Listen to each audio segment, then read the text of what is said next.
Hey there, Duke fans, and welcome to episode number 42 of DBR Bites.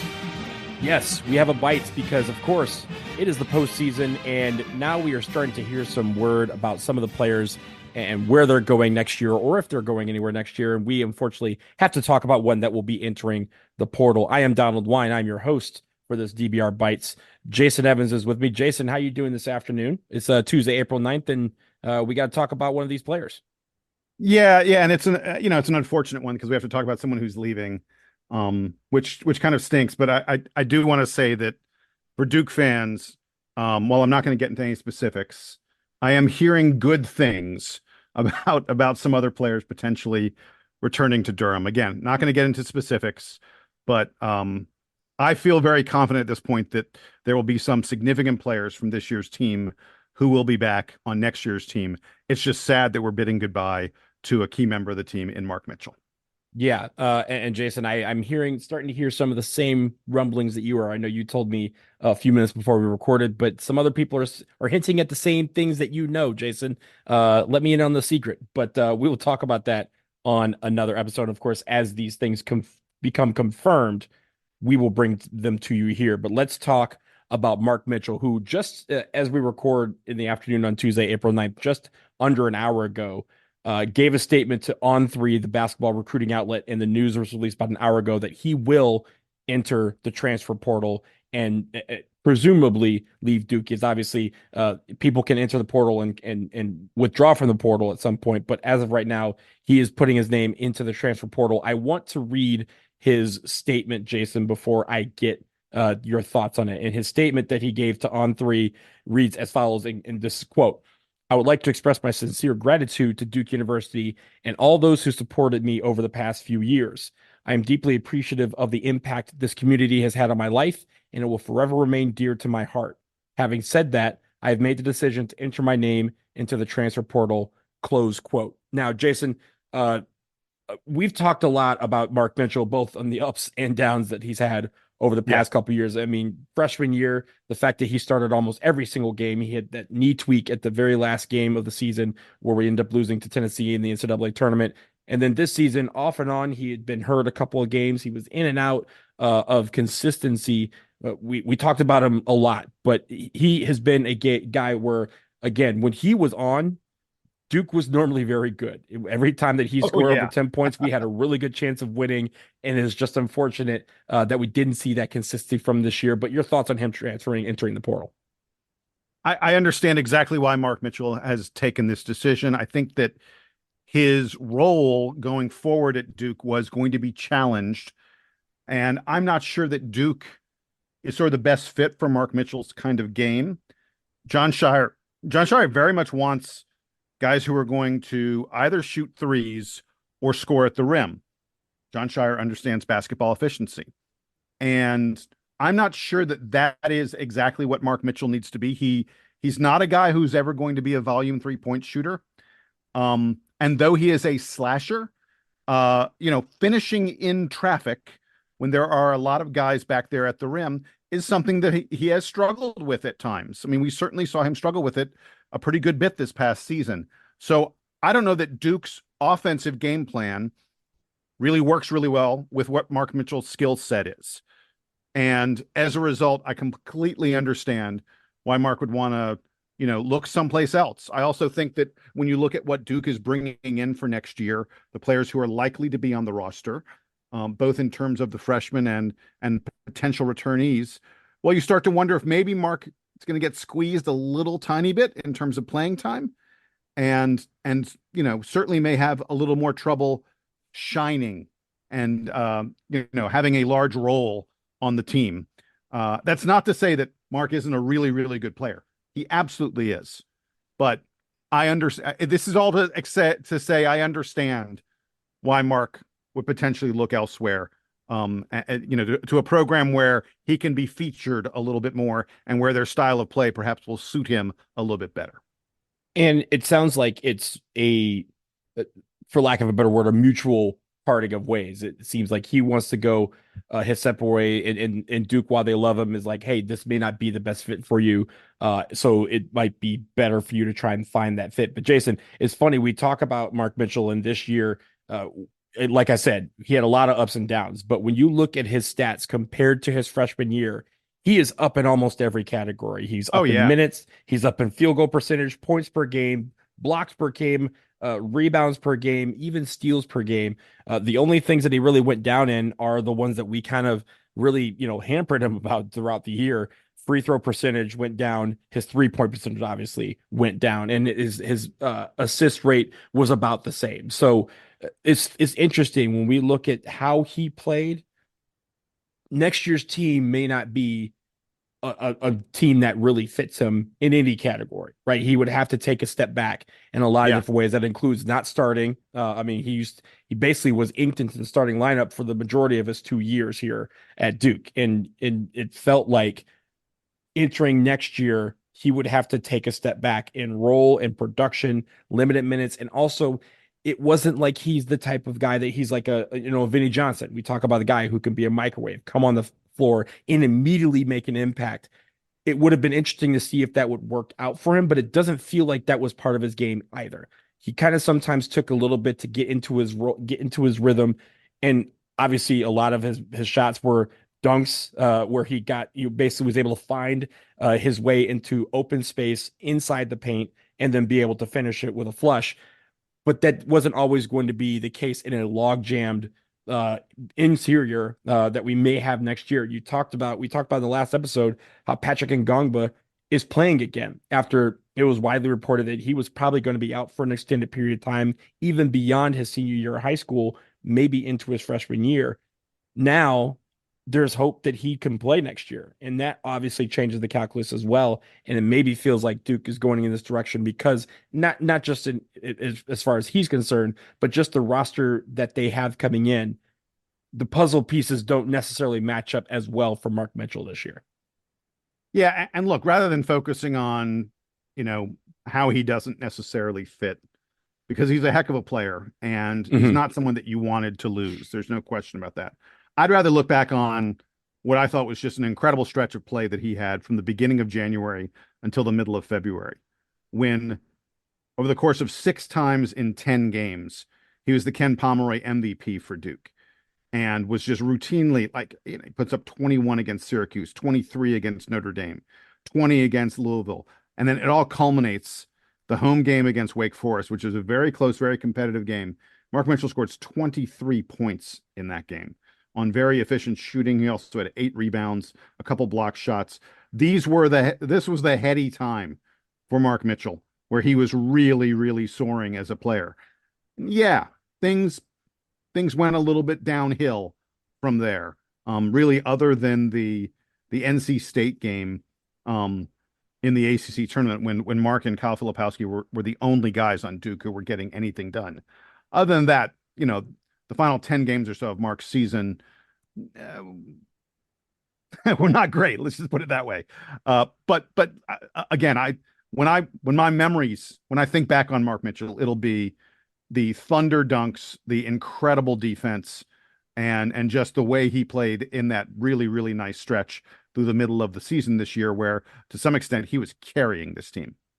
And I'll even go back further. I'll go back to his freshman year when he was he turned out to be one of the most indispensable players we had on that team last year. He, again, started every game but the last one. And every single time you kind of felt like, and we kind of joked about it on this podcast. We're like, oh, there's going to be a point where they're going to have to remove Mark Mitchell from the lineup. And he always found ways to keep himself in the lineup through his play, notably his defense. And even last year, his ability to defend without fouling was at a rate that was on a national level, not like an ACC level or Duke level. It was a really, he had a really good clip where he lined up against some of the better defender or better offensive players in the front court and was able to shut him down in the ACC and the national.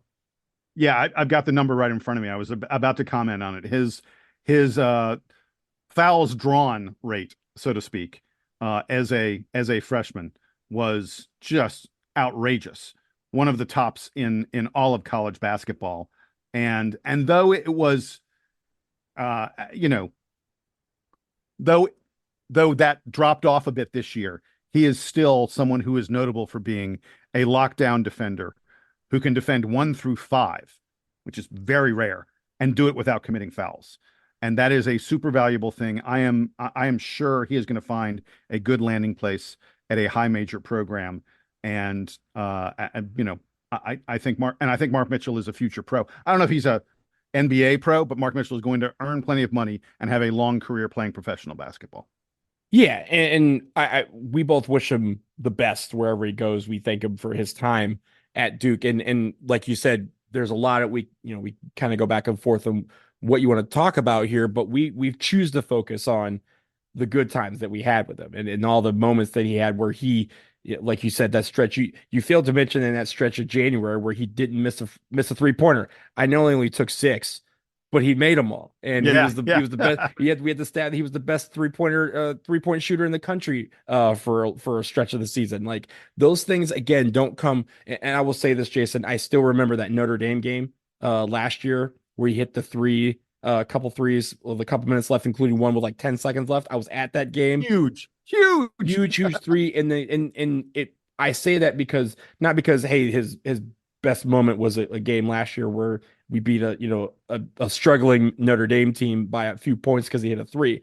My point was after the game when John Shire came in and said he takes 100 shots from that corner every single day after practice because he knows that was a moment that he could have and he wanted to be ready for it.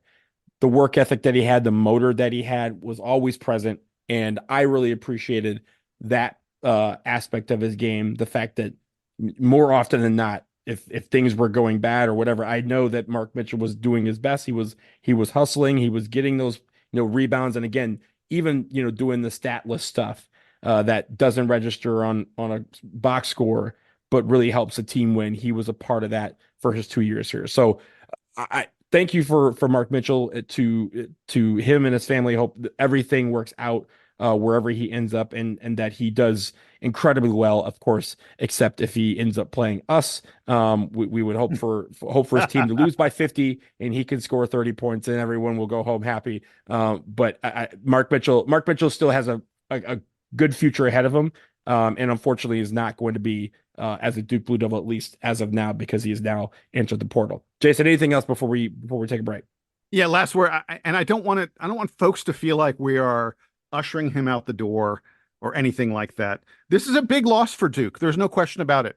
Mm-hmm. The best scenario for Duke was to retain a guy like Mark Mitchell and convince him to take what we all know would have been sort of a different kind of role than it was this year. But this may have been the best thing for Mark. And I think that's what we should focus on. We are Duke fans. We're pulling for this team. But at the same time, I don't think you can pull for the team and not also pull for the players and wish them well in whatever it is they're doing. You're right. I hope he doesn't go to another ACC school. I hope we don't have to face him a lot or anything like that. But I will not bring myself to root against this guy. He was, by all accounts, a good presence in the locker room. He was a guy who worked hard, as you said, and he's someone that we should be proud to have had as part of the Duke program for a couple of years. And wherever he goes next, he will have success. No better place to leave it there than that, Jason. We're going to take a quick break. On the other side, last night there was a basketball game. Two teams played. One team won. We're going to talk about it after this.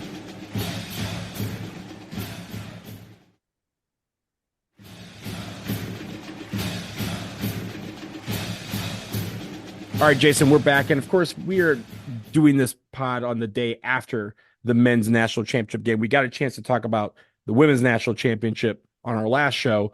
So we should talk about the men's game. And unfortunately for many Duke fans who are not a fan of the Connecticut Huskies, the Connecticut Huskies are back-to-back champions this morning because they won 75-60 against Purdue. It's their 6th title since 1999. They are 6-0 in title games during that stretch. They joined Duke in 1991 and 92, and Florida in 2006 and 2007 as back-to-back champions over the last 40 some odd years since UCLA. Yeah, basically since the tournament expanded to 64 teams, there have been three programs who have managed to win back-to-backs. And honestly, look, Florida is not the program that Duke or Connecticut is. And Donald, you go on. I interrupted you. but I think it's pretty hard at this point not to say that UConn has officially joined the blue bloods of the sport. Yeah, I think that was the debate this morning, and of course, a lot of people are comparing Duke to UConn because UConn, with their sixth national championship, has passed us in the rankings. I think it's only what Yeah, UNC, Kentucky, and UCLA that are correct. ahead of them, Yes. or I at think least UNC alongside them. also has six. I think UNC UConn and also UNC has have six. six. You know, the Helms ones, will count them for the purposes of counting for this episode, but we don't count them in real life because they don't count. But Yeah. I digress. I think, Jason, the one thing about this UConn team is how they've done it on the floor. And a lot of people are talking about kind of the dominance that they had. And even last night, it felt like they took Purdue's best shot. And then at halftime, they were up six. And you're kind of like, well, that's a wrap. Because if they can't do much better than that. And of course, Purdue has their worst half of the season, most likely, in the second half, while UConn just steadily just started to pull away. And the fact that they did this back-to-back run, by beating every team by double digits. I think 13, that's 13 point. They've won yeah, 12 consecutive games in the NCAA tournament by 13 plus points. I believe, I'm not 100% sure, but I believe they have covered the Vegas spread in every single game for the past two tournaments. that's That's outrageous. That is yeah, that's ridiculous. that's very impressive. I hate saying I hate everything that is nice about UConn right now. I hate saying it because I don't like UConn. I don't like the fact that we have to compare ourselves to them because over the course of the last 40 years, even since the tournament expanded, like they've won six times, but like they barely get to the tournament. But the problem is when they get to the tournament, they win, so everybody looks at them as a elite program. And Jason, I will say this: we look at this game. Well, first of all, let me back up because let's just talk about. Let me get your thoughts on the actual game because I know you watched it. Yeah. So give me your thoughts on the game before I push further into the future. So the most impressive thing to me in this game was UConn's defense. And by that, I mean the way they prevented Purdue, one of the best. I think Purdue was the second best 3-point shooting team in all of college basketball. Purdue went 1 of 7 from 3. UConn said, okay, Zach Edey, go ahead and get yours. We're going to make it hard on you. We're going to give you a lot of different looks, a lot of different bodies. It wasn't just Donovan Clingan who played Zach Edey. We're going to make it hard on you. We're going to run the damn floor again and again and again and again. So you get a little bit tired. But Zach Edey, you go ahead and get yours. No one else in your team is going to get nothing. That is easy for a coach to say that's our game plan. It is a whole nother thing to be able to actually execute that. And that is what UConn did. Purdue only took 7 3-pointers in this game, only made 1. Ridiculous, outrageous in an era where the 3-pointer is such a huge part of the sport. In a year where Purdue relied so much on 3-point shooting, for them to only take 7, and it wasn't that they were scared or afraid or anything. It was that the UConn defense went, no, we're not giving you that. And by the way, we're also not going to let you drive to the hole. I was like, I don't know what, other than dumping it into Zach Edey, which was fairly effective. He scored like half their points. Other than that, there was nothing else they could do. And that's just super impressive by UConn. Wow. They're a heck of a team. I want to be clear, by the way. Side note, a lot of people out there saying, oh, is this one of the best teams of the, blah, blah, blah. I mean, one of, No. sure. One of. But I told you guys, like an episode or two ago, 1999 Duke, which lost. 1999 Duke's the best team of the past 30 years. Period, end of story. We can shut it all down. There's no question about that. And it's like not even close. But hat tip to this UConn team that's probably one of the top 5 to 7 or so of the past 30 years. So awesome for them. Yeah, they're in the conversation of, like you said, the blue blood programs. And again, now their next step is consistency, like continuing to be in the tournament, continue to do well. And there's going to be a target on their back even more. And of course, Jason, there was a lot that came out in the 24 hours leading up to that with John Calipari, the news that he might be going to Arkansas. Crazy and stuff. Crazy. And how yeah. Dan Hurley might be a candidate. He said afterwards that his wife really likes Stores, Connecticut, and that he said I can't afford to get divorced. Money. He can't afford to get divorced. He just started making money, which is true. And maybe he knows that he can build, a legacy at UConn as opposed to being the Oh, they next got guy to be resources. run out of town in Lexington. They got resources for sure. Yeah. And look, Dan Hurley openly admits that he has struggled with anxiety issues over the course of his life, and he is happy and successful and beloved, and his family is happy in Connecticut in stores. So why are you going to go to Kentucky where anxiety is going to be through the roof? Right. Yeah, I mean, supposedly, I think he makes right around 5 million a year, and they'll probably give him some kind of raise. And there's all this talk that Kentucky's going to make him an offer he cannot refuse. I'm guessing that offer is double your salary. Here's 10 million. If I'm Dan Hurley, I'm like, nah, I'm good. I don't get double my salary. Nah, I'm 5 million is I, more than enough money for me. Well, is even that? I mean, he might get five. He's getting a bump, obviously, because he won a national championship. He probably has some bonus clause of some sort, and then they'll go and say, okay, let's tack on a couple, a million or so on top of that. Like it Yeah, for him to not move his family to Lexington and again, kind of be the Friday night lights of basketball, where like every time he goes to the grocery store or to a Walgreens, something like, Coach, we gonna win Friday night? We gonna win? Like yeah, we only won by 47. What's going on? Like, I know he doesn't want them problems. A lot of people don't want them problems. John Calipari don't want them problems, which is why he's trying to go to Arkansas. So, exactly. so there's so it's gonna that side note that is going to be an interesting domino should it fall. Right, there's still talk that it might be a ploy for him to get more money from Kentucky to stay. But it's going to be interesting how that works out. But Dan Hurley, as of right now, is saying he's staying at UConn to keep that legacy together. I think I honestly, in a way, I think that's cool. That he's turning down Kentucky to stay at UConn. But that's where I'll leave the coolness. Yeah. So two things really quick about Dan Hurley and the UConn situation. The first one is this huge hat tip to him for winning back-to-backs the way he did. Because the way Florida and Duke won back-to-back was, look at this, rolled a lineup out there and they won a national title. And look, they're all coming back, except for like Billy McCaffrey. I mean, Mm-hmm. Duke returned everything in 91, 92, and Florida returned everything in 2006, 2007. And yeah, they won back-to-back is still super impressive. What UConn did was a whole different ball game. They lost three key players from last year's team. Arguably, their three best players from last year's team that all departed, and they won it again. That is a whole different animal, and that is super impressive. And like, I don't know who's going to be on their roster next year. I'm sort of hearing and seeing that UConn's probably going to lose like four of their five starters. Yeah, go ahead, pick against them. I dare you. I feel like what Dan Hurley has done and his coaching staff have done in terms of their scheming, in terms of their ability to develop players. Look, they're going to have NIL money to bring in some transfers and stuff like that. A lot of this team was built on transfers. Tristan Newton was a transfer, and he was their best player. UConn will absolutely be back. And frankly, if you pick them outside of your top 5, top 8 next season, I think you're being just foolish because they have clearly demonstrated that they can do it regardless of who's putting on the laundry. The laundry itself can do it with Dan Hurley behind it. And then the other thing I wanted to mention really quickly is this. As far as I'm concerned, Dan Hurley is a cousin of the Brotherhood because his brother and his father was very close to Coach K and was someone that Coach K often spoke to and who Coach K considered, perhaps the greatest high school coach in history. And of course, I mean, we don't need to talk about what Bobby Hurley means to Coach K and to the Duke program and such.